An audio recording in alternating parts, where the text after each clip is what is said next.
कुछ दिनों से दिलजीत दोसांझ एक विवाद में फंस गए हैं। उनकी आने वाली फिल्म सरदार जी 3 में एक पाकिस्तानी अभिनेत्री को कास्ट किया गया। अब सवाल उठ रहा है, दिलजीत को बैन कर दो, पासपोर्ट रद्द कर दो। आखिर कैसे फंस गए दिलजीत इस विवाद में? और कौन है ये लोग जो उन्हें देशद्रोही यहां तक कि खालिस्तानी कह रहे हैं? वीडियो के अंत तक बने रहिए, सारा सच सामने लाएंगे। दोस्तों, पहली बात समझिए, जब कोई इंसान इतना सफल हो जाता है तो कुछ लोगों की जलन स्वाभाविक हो जाती है। बस यही हो रहा है। पंजाबी इंडस्ट्री के कुछ कलाकारों को मौका मिल गया दिलजीत की टांग खींचने का। कह रहे हैं अब इस बंदे को नीचे गिराना है। अब सवाल यह है कि ये लोग खुद कितने बड़े देशभक्त हैं। मिका सिंह खुद 2018 में कराची जाकर लाइव शो कर चुके हैं। तब किसी ने कोई सवाल नहीं उठाया था। उरी अटैक तो तब भी हो गया था। पाकिस्तान तो 1947 से ही दुश्मन देश है। तो फिर अब ये सिलेक्टिव आउटरीच क्यों?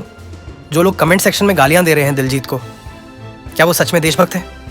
किसी को गाली देकर सोशल मीडिया पर कीबोर्ड वॉरियर बनकर आप देशभक्त नहीं बन जाते। पहले आईने में अपनी शक्ल देखिए।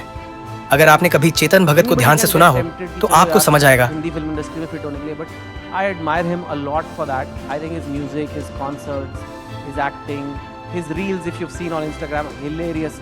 So many different talents he has. There is no doubt about it. Films सिर्फ दिलजीत की नहीं है। कोई भी फिल्म सिर्फ एक्टर की नहीं होती है।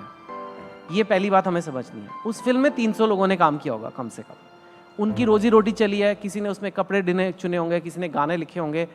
लोगों ने बहुत मेहनत की है उस फिल्म पे। अगर आपका दिलजीत से कोई इशू भी है, उन सबको पिनलाइज करना इज़ नॉट फेयर। वो लोगों ने डिसाइड भी नहीं किया होगा हीरोइन कौन है कौन नहीं होगी। शायद दिलजीत ने भी नहीं किया होगा, राइट? पहली बात ये है।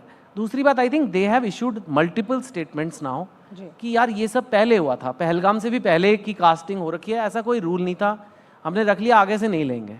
पर अब फिल्म बन गई है और 300 लोगों की मेहनत है, इतने पैसे लगे हुए हैं, उसको बैन करना इज़ टू मच। आपको नहीं पसंद आ रहा, आपको डिसटेस्टफुल लग रहा, मत देखो पिक्चर। मेरे को ये लगता है। एंड अगर हमने कलेक्टिव डिसीजन ले लिया है कि नहीं करना, आगे से नहीं करेंगे। पर जो पाइपलाइन में चीज़ें थी उसके पीछे पिनलाइज करना, और अब आप जो कह रहे हो कि कॉल्स हो रहे हैं कि दिलजीत को काम ही नहीं मिलेगा, this is over reaction. I think highly unfair. And broadly मैं कहूँगा हमारा काम, हमारा एक ही एम है पाकिस्तान के साथ, हमें अपनी कंट्री को सिक्योर करना है। हमें कोई लेना देना नहीं, हमें मुंह नहीं लगना उनके। हमें क्या करना है मुंह लग के? कहाँ हमारा लेवल, कहाँ उनका लेवल? किस पहले दिलजीत जितना टैलेंट लेकर आइए, फिर बात करिए। तीसरी बात, इस फिल्म को बैन करके नुकसान हमारा है। उन सभी लोगों का भी जो इस फिल्म की टीम का हिस्सा है, कैमरामैन से लेकर स्पॉट बॉय तक। उनकी क्या गलती? क्या हम अपने लोगों के बारे में भी नहीं सोचेंगे? फिल्म बैन होने से भारत का नुकसान है, पाकिस्तान का नहीं। वो तो वैसे भी भूखा नंगा देश है, वहां फिल्में क्या असर डालेंगी?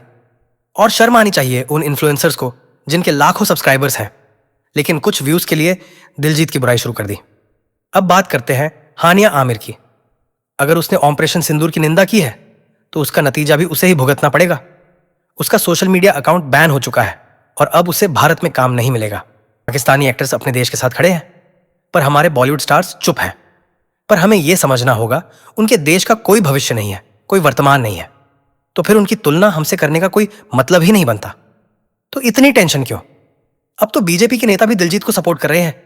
दिलजीत एक सच्चा स्टार है और एक देशभक्त भी। उसका स्वभाव ही ऐसा है कि वो किसी की बुराई नहीं करता, नफरत नहीं फैलाता।